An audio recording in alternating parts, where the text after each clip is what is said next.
Bienvenue à la Fête de la Science édition 2020. Je suis Nicolas Daucher, enseignant-chercheur à l'UTC et également responsable de la filière acoustique et vibration pour l'ingénieur.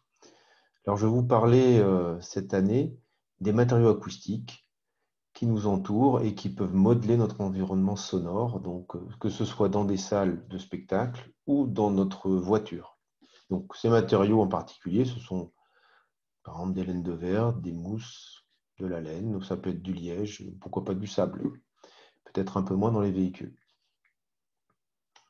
Alors mon exposé va être articulé en trois parties. Premièrement, qu'est-ce qu'un matériau acoustique? Comment peut-on absorber le son avec un matériau? Et je donnerai un exemple d'application concernant le bruit des véhicules dans la ville. Alors un matériau acoustique, qu'est-ce que ça peut être?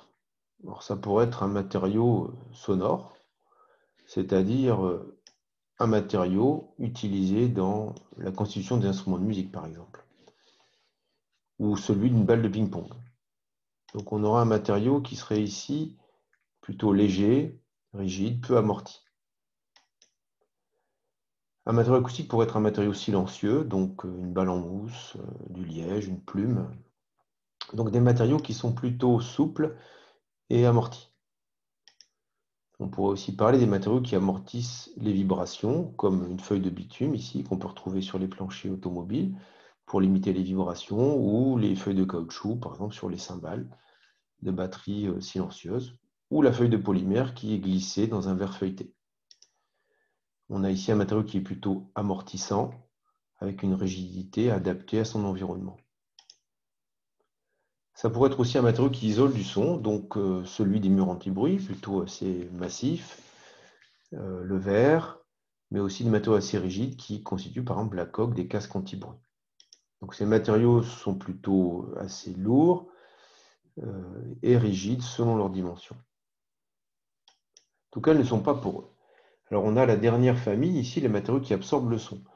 Ce sont des matériaux qui vont être poreux, c'est-à-dire avec de l'air à l'intérieur, comme des mousses, des laines de verre, les boîtes à œufs, c'est un cas un petit peu exotique, le sable et la neige. Donc ces matériaux sont poreux, ils peuvent être éventuellement granulaires, constitués de petits grains. Alors voyons ici un petit récapitulatif de ces matériaux. On remarque que en fait, les matériaux poreux, ceux qui absorbent le son, ce sont ceux qui interagissent finalement le plus avec l'acoustique et on va se focaliser sur ces matériaux.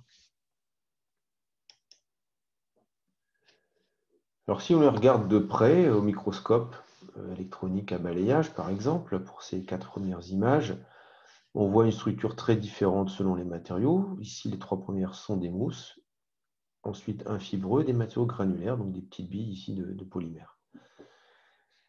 Le point commun entre ces matériaux, c'est qu'ils ont un squelette qui est constitué d'un solide, donc soit le verre ou du polymère, mais également on voit une part importante d'air qui peut circuler dans ce matériau. Donc le pourcentage d'air au sein du matériau est appelé la porosité et il va monter jusqu'à 99% de volume dans ces matériaux. Donc on appelle ces matériaux des matériaux poreux parce qu'ils comportent une grande part finalement d'air qui peut passer au travers finalement de ce matériau. Alors, comment absorber du son avec ces matériaux? Première propriété, il faut éviter que l'onde qui arrive sur le matériau soit réfléchie. Pour cela, il faut un matériau qui ait des propriétés proches de celles de l'air pour éviter toute réflexion, donc éviter ce qu'on appelle la rupture d'impédance. Alors on va avoir cela grâce à la propriété de porosité très élevée, donc près de 95% en général d'air dans ce matériau. Mais il faut aussi que le matériau dissipe l'énergie dans son trajet au sein du matériau. Donc ça sera possible parce que l'air est un fluide visqueux. Et comme on a une microgéométrie très resserrée, avec des pores à peu près de l'ordre de 0,1 mm, on va avoir des frottements importants entre l'air et le squelette lorsque l'onde va vouloir passer dans le matériau.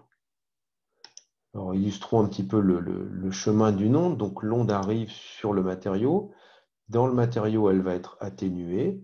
Elle va rebondir sur le mur qui est support du matériau en étant atténuée encore un petit peu. Et elle va ressortir. Alors on peut caractériser l'efficacité du matériau par le coefficient de réflexion, qui est le rapport de l'amplitude de l'onde réfléchie, donc en rouge, sur l'onde incidente ici en jaune. On a l'habitude aussi d'utiliser le coefficient d'absorption, qui est 1 moins ce coefficient au carré, qui est la part d'énergie qui n'est pas réfléchie. Donc ce coefficient sera égal à 1 si toute l'énergie est absorbée, 0 si toute l'énergie est réfléchie. Alors quel phénomène vraiment permet de dissiper? On l'a dit, c'est la viscosité du fluide. Alors ici, on peut faire une expérience avec un fluide visqueux dans un tube. Donc je vous montre cette petite vidéo. Voilà, on va faire bouger le fluide et on a un repère, un petit trait bleu qui va suivre le mouvement du fluide visqueux dans le conduit. Et on remarque que le mouvement est important au centre et de plus en plus faible en fait vers les bords. Donc sur les bords, il n'y a pas de mouvement du fluide. Donc les particules en fait d'air ou de fluide ne bougent pas. Alors ça, vous pouvez le constater si vous avez une voiture avec un peu de poussière dessus. Si vous faites un trajet sur l'autoroute, la poussière va rester sur la voiture. Donc vraiment, la couche d'air qui est proche de la paroi ne va pas avoir une vitesse importante, ce qui fait que les particules ici sont vraiment comme collées à la paroi. Donc on va avoir cette espèce de cisaillement de vitesses différentes entre les particules qui vont donner lieu, ce cisaillement qui va donner lieu à une dissipation. Donc l'air, en fait, va bouger dans le pore lorsque l'onde acoustique va se propager, et ce mouvement va être empêché par cette dissipation visqueuse, ces frottements visqueux.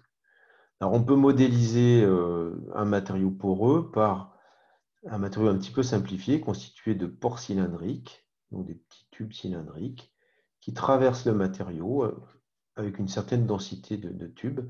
Donc on est capable, en écrivant les équations du mouvement dans ces petits conduits, de déterminer des propriétés de fluide qui sont équivalents finalement à l'air dans le matériau, donc avec un fluide beaucoup plus dissipatif qui prend en compte les frottements dans les pores de petites dimensions.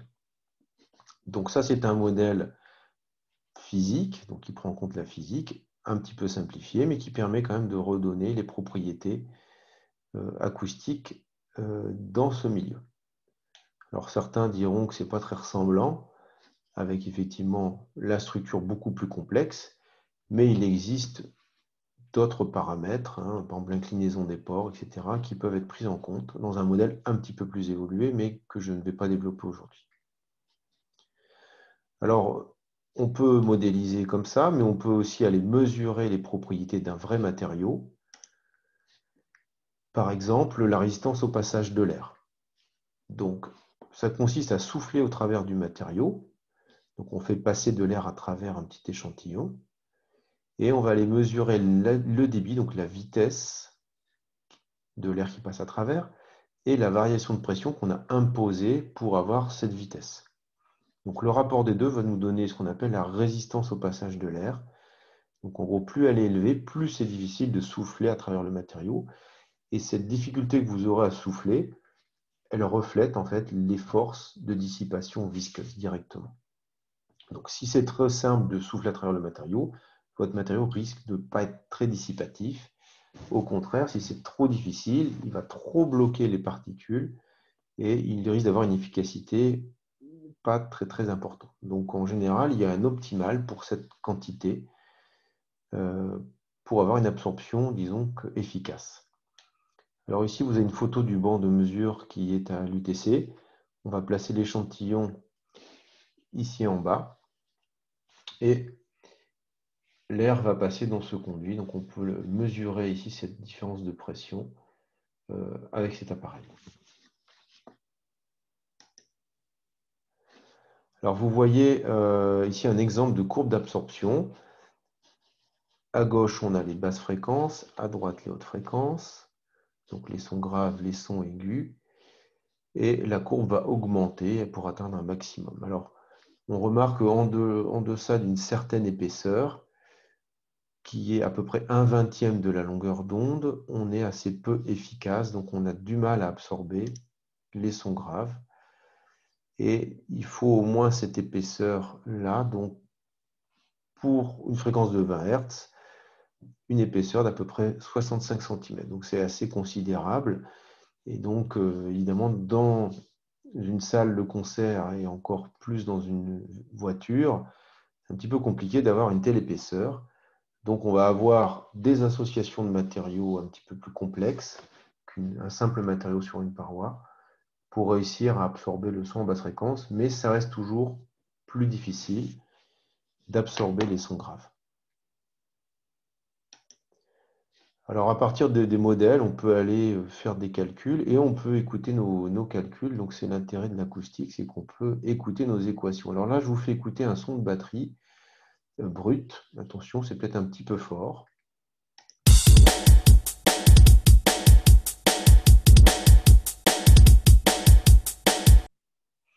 Et puis le même son derrière une paroi.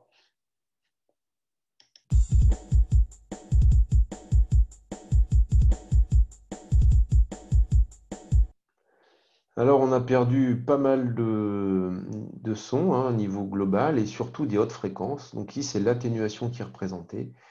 Avec un petit creux, ça veut dire qu'il y a quand même un petit peu de cymbale qui va être entendu. Alors sur ce cas-là, ça sera un petit peu différent. On entendra encore moins les hautes fréquences.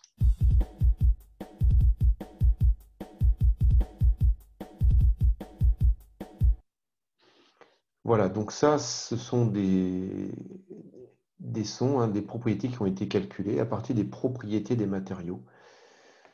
Voilà, donc des choses qu'on sait modéliser assez efficacement.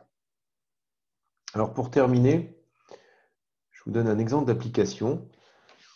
Donc on a travaillé entre 2014 et 2017 sur un projet qui s'appelle Ecobex, avec les différents acteurs que vous avez ici, Renault, Isover, pour les plus connus, et l'UTC. L'objectif, c'est de travailler en amont d'une norme qui va imposer une sévérisation du bruit au passage des véhicules. Alors, ici, on représente une façon de mesurer ce bruit de passage. On fait passer un véhicule, on a des microphones et on va mesurer le niveau sonore. Voilà, ça fait à peu près ça quand le véhicule passe. Alors, on va devoir, d'ici 2024, gagner 4 décibels, ce qui est quand même assez net comme différence. On refait passer notre voiture qui a fait une petite sortie de route. Alors ici, comment fait-on pour réduire le niveau sonore d'un véhicule? Alors on peut jouer sur l'échappement, mais on le maîtrise déjà très bien. On peut jouer sur le contact pneu-chaussée, ça reste très difficile. D'ailleurs, les véhicules les plus silencieux, les véhicules électriques par exemple, sont limités en niveau sonore par ce bruit-là. En gros, c'est le seul son qui reste. Sur les véhicules thermiques, on peut encore avoir l'émergence du moteur. Donc c'est là-dessus qu'on va travailler pour diminuer le son qu'on entend directement du moteur.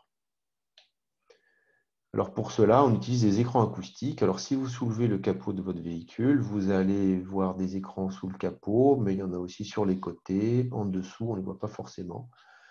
Donc ces écrans ont deux fonctions: atténuer le son, éviter qu'il part vers l'extérieur, et aussi l'absorber pour éviter qu'il résonne sous le capot et l'absorber avant qu'il puisse se transmettre vers l'extérieur.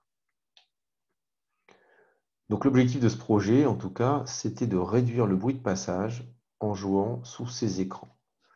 Donc à l'UTC, on s'est focalisé sur le rôle de la thermocompression sur l'acoustique. La thermocompression, c'est le procédé qui permet de passer de différentes couches de laine de verre, par exemple, à un écran avec une forme particulière. Donc il est placé dans un moule chauffé, et ensuite il va garder sa forme. Donc on va avoir de la compression de ces matériaux, et la question c'est comment la compression va jouer sur les propriétés acoustiques. Si on connaît ces relations, on peut anticiper et créer des écrans qui vont avoir des propriétés optimales.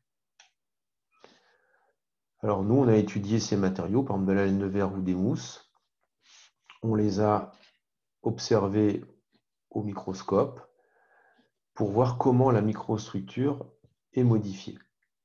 Ensuite, il est possible de créer un modèle qui prend en compte cette modification avec la contrainte. Alors on voit, avec la compression, on voit notamment que les fibres vont avoir tendance à se rapprocher, mais aussi à devenir de plus en plus horizontales. Même chose pour les mousses. Alors on définit ce qu'on appelle le taux de compression, donc le rapport entre le matériau comprimé et non comprimé. On mesure les angles des matériaux non comprimés puis comprimés à partir d'images faites au microscope électronique à balayage, ici à l'UTC. Et on peut faire un modèle qui représente le matériau par des fibres, des petits cylindres répartis aléatoirement, dont on peut faire varier l'angle. Alors voilà le résultat, je vous passe les détails des calculs, mais ici on a la résistance au passage de l'air en fonction du taux de compression. Donc avec les modèles en pointillés qui étaient des modèles précédents, qui n'étaient pas très précis, et notre modèle ici en rouge, vous voyez, qui passe très bien par les points expérimentaux qui sont les petites barres noires ici. Donc on est assez content de cette modélisation. Et si on l'applique sur un cas particulier, par exemple un matériau poreux avec une lame d'air derrière, avant un fond rigide, on va retrouver très bien le coefficient d'absorption ici, simulé en bleu, qui colle très bien avec la mesure, avec les pointillés noirs. Un résultat beaucoup plus convaincant que ce qu'on pouvait avoir dans les modèles précédents, ici représenté en rouge. Donc bon travail. Donc c'était un travail de thèse, donc qui s'est déroulé sur 3 années et qui va conclure mon exposé. Donc on arrive à partir de propriétés des matériaux, à partir de modélisation, à retrouver finalement les propriétés.